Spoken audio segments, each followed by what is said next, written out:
Hello. In this lesson, we're going to go over what is software testing. It's the first thing you should know. Software testing is the process of evaluating, aka testing, checking the software to ensure it meets its requirements and it's defect free.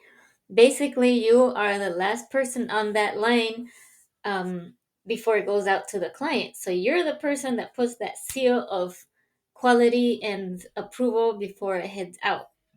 Why is it important? Well, because it ensures quality.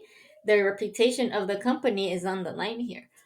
It prevents bugs and defects to come back in the future. You don't want the client to be the one reporting problems with the website.